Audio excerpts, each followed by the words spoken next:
意。明天這麼遠，這樣令人想掛念。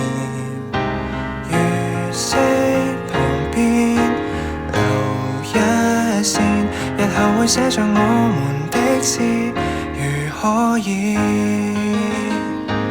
你像陌成圓點，我記聚成圓圈，沉悶風景一息間變小說。誰這刻的視線都只有蒙蒙春天，朦朧中只得你是光線。這句話如何的開始，如何的啟齒，無人知曉的心意。很想接下去描寫初戀，來留意心思仍初戀。